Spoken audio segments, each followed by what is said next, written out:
Me chamo André Peiró, sou graduando de História da Universidade Federal de Uberlândia, a UFO, e também sou membro do Grupo de Estudos do Mundo Antigo e Mediterrâneo, o GEMAN, e, atualmente, desenvolvo um material didático sobre o Egito Antigo para crianças do sexto ano.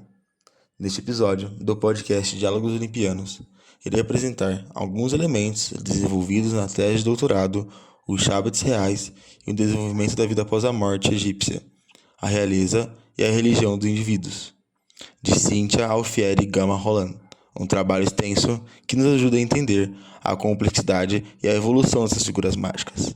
A tese foi defendida no ano de 2016 na École Pratique des Hautes Études em Paris. De forma geral, Shabbats são estatuetas funerárias egípcias de aspecto mumiforme, colocadas junto ao morto e destinadas a substituir o morto na execução dos afazeres após a morte. Na tese da professora Cíntia Alfieri Gama Roland, a análise do desenvolvimento dos Shabbats é tratada dentro de uma perspectiva cronológica mais ampla, levando em consideração tanto os exemplares de caráter privado quanto aqueles de uso real. Embora os Shabbats ligados à realeza tenham surgido e se consolidado no período do Novo Império do Egito, as fontes disponíveis indicam que o uso dessas figuras teve início entre a população comum, sendo somente mais tarde adotado pelos reis. Essa inversão na trajetória do uso aponta uma origem mais popular do costume, que depois foi incorporada ao repertório funeral da elite real. No início do Médio Império, as figuras representavam com uma forma mumiforme, ou seja, com aspecto semelhante de uma múmia. Nessa fase, ainda não exibiam ferramentas, mesmo quando já haviam escritos com textos que mencionavam os trabalhos a serem realizados na vida após a morte. Com o tempo, surgiram modelos que, embora não tivessem os instrumentos representados no desenho, gravação ou moldagem no próprio corpo da estatueta, podiam contar com ferramentas feitas separadamente e associadas à figura, indicando uma evolução gradual da complexidade e no simbolismo desses objetos. Os Shabbats, enquanto estatuetas funerárias, desempenhavam uma função essencial: substituir o falecido nas tarefas que lhe poderiam ser exigidas no além. A crença vigente sustentava que, na vida após a morte, tanto os servos quanto o próprio rei poderiam ser convocados para executar determinados trabalhos, sobretudo ligados à agricultura. Assim, os Shabbats tinham como objetivo atender o chamado, assumindo lugar no seu proprietário e executando simbolicamente essas tarefas. O termo Shabi, ou em outras variantes, o Shabit, deriva da raiz swab, cujo significado remete à ideia de responder ou aquele que responde, reforçando sua função de substituto ativo. Essa ideia de substituição mágica no além constitui o núcleo da função atribuída aos Shabbats. Através dele, pretendia-se garantir de forma mágica a integridade corporal do falecido, representada por um substituto físico que pudesse agir em seu nome. As fontes indicam que a concepção simbólica que funde o trabalhador e o mestre na figura do Shabbat se torna mais explícita a partir da 18ª dinastia. Para os reis, em particular, os Shabbats não serviam apenas para executar tarefas. Sua função estava ligada à manutenção da hierarquia. Ao delegarem os trabalhos dos Shabbats, os soberanos preservavam seu estatuto de dignidade, mesmo no além, evitando ocupar-se com funções que não condiziam com sua posição social durante a vida terrena.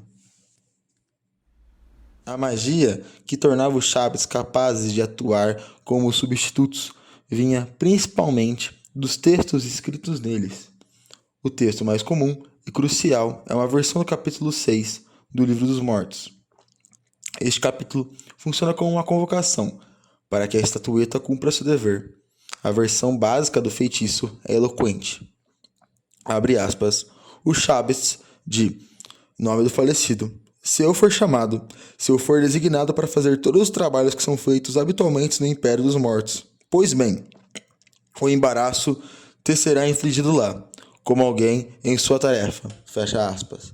Em outra fórmula, podemos ver, abre aspas, compreendo-te em meu lugar a todo momento, diariamente, para cultivar campos, para irrigar as margens e para transportar o Shebak do Oriente para o Ocidente, fecha aspas.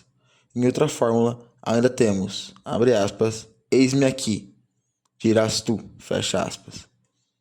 Essas tarefas representam um ciclo agrícola, garantindo que os Shabbats pudessem substituir o rei em qualquer momento, cobrindo todo o ano agrícola, e é interessante notar que a colheita é omitida.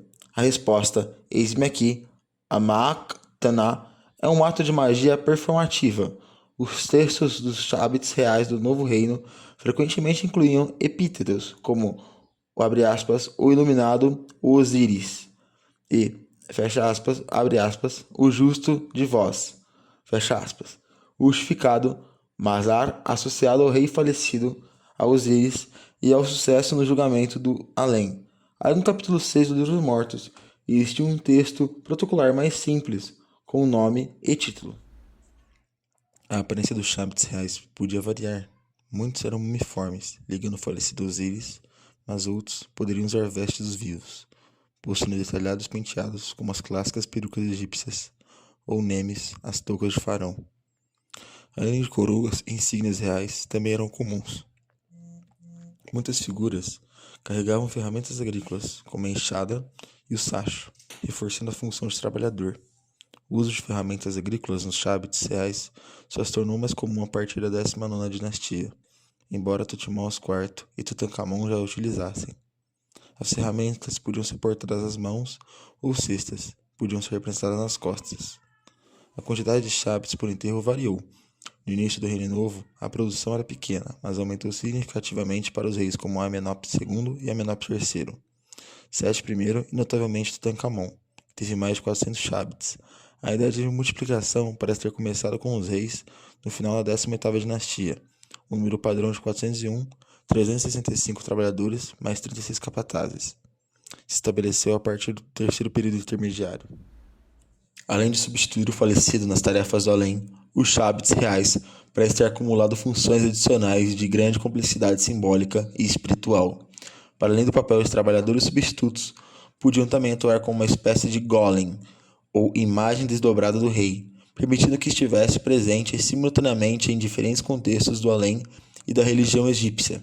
Assim, o rei podia, por meio dessas figuras, acompanhar Ra na sua barca solar durante a travessia celeste, participar de festas religiosas importantes, ou ainda multiplicar a sua presença e ações no mundo dos mortos. Os Shabbats funcionavam dessa forma como garantias da continuidade da autoridade e da identidade do rei além da morte, refletindo o desejo de permanência do poder régio. A sua posse era também vista como o meio de assegurar uma existência bem-sucedida nos campos póstumos, onde se esperava uma vida plena e próspera. O reinado de Akhenaton, no entanto, introduz uma notável ruptura nesse panorama. Os seus Shabbats, encontrados em Amarna, evitam cuidadosamente qualquer referência direta a Osíris, figura central da escatologia tradicional egípcia, e também se afastam da tradicional função agrícola atribuída a essas estatuetas. Ao invés disso, os Shabbats amarnianos parecem estar mais estritamente ligados à ideia de um duplo divino do rei, associado diretamente à figura de Atom, o disco solar. Nesse novo paradigma religioso, o além não implicava mais em um ideal de trabalho agrícola nos campos de junco, mas antes uma existência vinculada à vida na tumba ou junto à luz. E aos raios de Atom, apesar da mudança, a noção de substituto ou de imagem desdobrada capaz de receber os benefícios divinos e prolongar a essência do rei manteve-se. Adaptado ao novo contexto teológico, após o período de Amarna, contudo, houve uma restauração da tradição osiriana, com o retorno do uso do texto do Livro dos Mortos e a reafirmação das crenças funerárias clássicas, marcando a continuidade da religiosidade egípcia anterior ao reinado de Akhenaton. Os Shabbats eram figuras funerárias do Egito Antigo, produzidas em oficinas especializadas, que tudo indica estavam possivelmente ligadas a templos, como por exemplo o domínio de Amon. Essas oficinas eram responsáveis pela confecção desses objetos, que desempenhavam um papel simbólico e religioso importante do contexto funerário egípcio. Informações valiosas sobre a produção e o comércio de Shabbats foram preservadas em Ostraca, provenientes de Der el-Medina, que revelam dados sobre custos envolvidos, confirmando que essas figuras integravam o comércio de artigos fúnebres na época. A posse de Shabbat não era algo acessível a todos. Num primeiro momento, parece ter sido privilégio restrito a determinados segmentos da sociedade, particularmente a realeza e aos funcionários do Estado.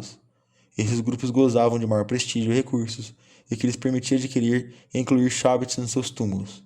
Com o passar do tempo, no entanto, essa prática começa a disseminar-se e alcançar outras camadas sociais. Essa ampliação do acesso tornou especialmente evidente no final do Reino Novo e durante o terceiro período intermediário, quando o número mais amplo de indivíduos passou a incluir essas figuras nos seus rituais e bens funerários. O papel atribuído aos Shabbats também sofre transformações ao longo da história egípcia.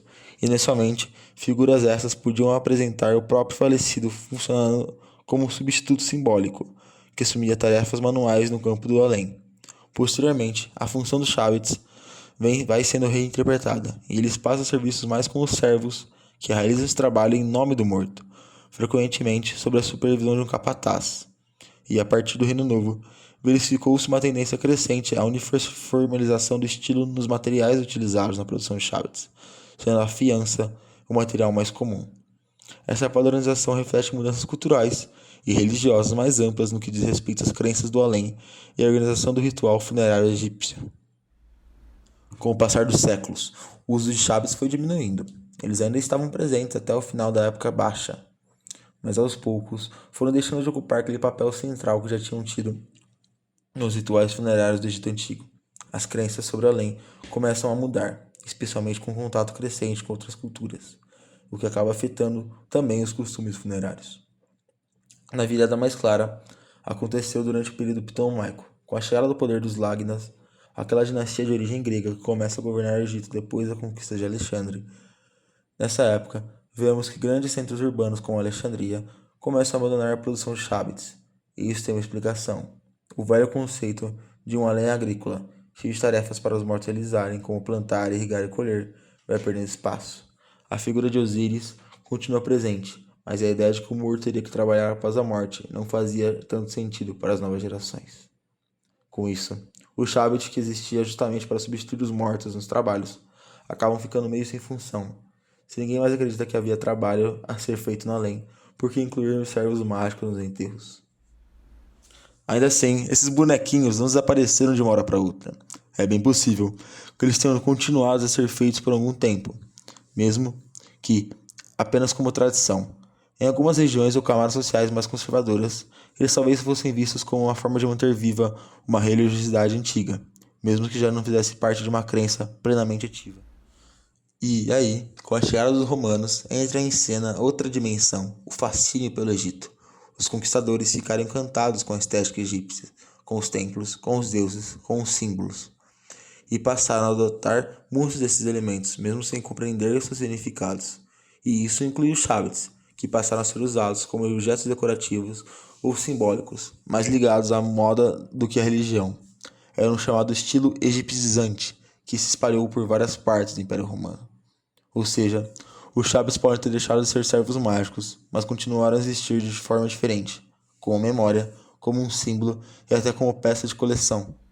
Portanto, Shabbats reais do Reino Novo eram muito mais do que simples estatuetas. Eram servos mágicos, ativados por textos poderosos, prontos para substituir pessoas nas tarefas do além. Eles refletem a necessidade da realeza, mesmo após a morte, de lidar com as obrigações póstumas, mantendo a sua posição social e garantir o seu bem-estar eterno. Essas figuras fascinantes nos expandem a fascinante e complexa teologia egípcia, mesclando a função prática de substituição com a ideia de ser um duplo mágico, um multiplicador da presença real do além. Bem, pessoal, espero que vocês tenham gostado desse episódio, onde trabalhei com elementos sobre Shabbats egípcios, usando como referência a tese da professora Cíntia Alfeira Gama Roland. A referência completa do trabalho dela está na descrição do episódio. Até mais!